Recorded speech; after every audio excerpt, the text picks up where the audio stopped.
Ternyata data bocor itu dampaknya sangat merugikan dan terbukti bisa tembus ke pinjaman bank digital. Dan pada video kali ini kita akan bahas satu kasus di mana pinjaman dari bank digital yang diajukan secara online sebesar 15 juta oleh hacker itu bisa tembus. So without further ado, langsung aja kita bahas surat dari Media Konsumen.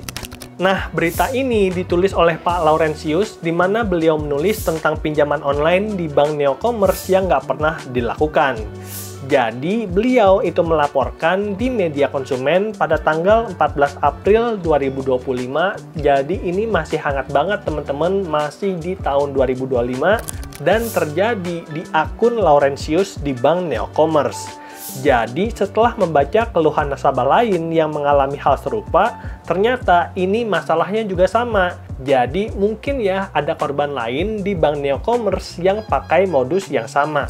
Jadi, tiba-tiba beberapa waktu lalu, Pak Laurentius ditelepon oleh debt collector yang mengklaim bahwa dia pernah punya pinjaman sebesar 15 juta, padahal tidak pernah mengajukan pinjaman tersebut. Perasaannya begitu. Jadi, ketika beliau mencoba untuk memeriksa akun lamanya di Bank Neocommerce, itu Pak Laurentius tidak bisa login. Tampilannya justru seperti akun baru dan harus buat akun lagi. Akun lama tidak punya pinjaman sama sekali dan sudah cukup lama saldo di rekening tersebut itu sudah kosong.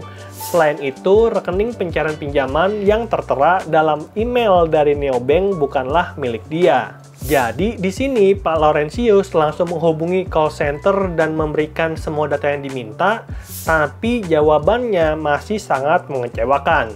Jadi, kita bisa lihat hasil penyelesaian sebagai berikut.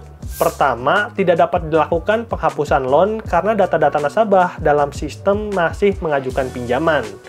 Lalu yang kedua, setelah dilakukan pengecekan kembali, tidak dilakukan adanya kendala dalam pengajuan Neopinjam. Dan Neopinjam cair pada tanggal 28 Oktober 2024, teman-teman. Dan baru ketahuan di April 2025. Ada jeda 6 bulan. Makanya debt collector menghubungi Pak Laurentius karena nggak pernah bayar pinjaman, udah telat lebih dari 6 bulan. Dan kita tahu debt collector itu baru bertindak ya sesudah 180 hari. Nah, ini yang berbahaya, teman-teman. Makanya aku selalu sarankan untuk kamu cek ke BI Checking, cek Slick OJK, ada nggak pinjaman yang terdaftar atas nama kamu?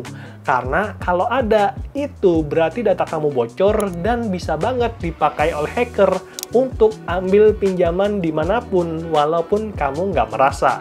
Makanya lebih baik kan kita sedia payung sebelum hujan, cek BI Checking, cek Slick OJK, jangan sampai kamu ketiban durian runtuh. Oke, lalu yang ketiga, saat pengajuan Neopinjam itu verifikasi wajah dilakukan oleh nasabah sendiri. Nah, ini bingung ya. Kok pengajuan Neopinjam kan sebenarnya udah aman tuh ada verifikasi wajah, tapi tetap bisa tembus gitu ya. Karena di nomor 4 dia bilang nih, uangnya yang cair itu langsung dipindahkan ke rekening Bagus Ricky Sarial. Ponsel yang digunakan nasabah pada saat itu adalah iPhone 13 dari daerah Caringin, Pamengpeuk, Indonesia. Yang kalau aku cari itu daerah Garut, teman-teman. Tidak ditemukan adanya perubahan nomor telepon pada sistem, tapi terdapat pengajuan pinjaman dengan nomor telepon yang baru dengan verifikasi wajah nasabah sendiri. Jadi di sini agak aneh nih, karena kan kita tahu kalau nomor telepon itu penting banget untuk terima OTP.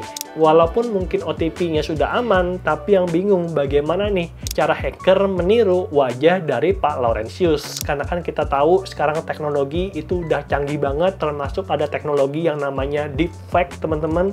Jadi seharusnya Neopinjam bisa menjaga nasabahnya dengan lebih aman. Kenapa aku bilang begitu? Karena beberapa hari kemudian, tim dari Neobank langsung menghubungi Pak Laurentius, di mana Bank Neocommerce telah mengidentifikasi permasalahan yang terjadi untuk ditindaklanjuti oleh tim terkait. Dan pada Jumat 18 April, tim Bank Neocommerce sudah menghubungi Pak Laurentius untuk menyampaikan hasil investigasi dan menjelaskan langkah penyelesaian. Nah, segenap tim Bank Neocommerce itu mengapresiasi tanggapan positif dan langkah kooperatif dari Pak Laurentius sebagai nasabah Bank Neocommerce. Jadi, walaupun ini nggak dinyatakan gitu ya teman-teman bahwa Neobank bersalah, tapi ya aku tangkap itu Neobank mengakui kalau ada kebocoran data secara tersirat.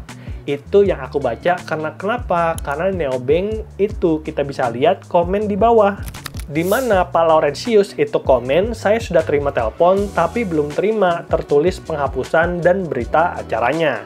Jadi di sini makanya aku ingatkan sekali lagi untuk teman-teman hal terbaik yang bisa kita lakukan untuk memastikan tidak ada yang memanfaatkan kebocoran data itu adalah cek Slick OJK dan cek BI Checking. Oke, semoga videonya bermanfaat dan sampai jumpa di video berikutnya. Bye!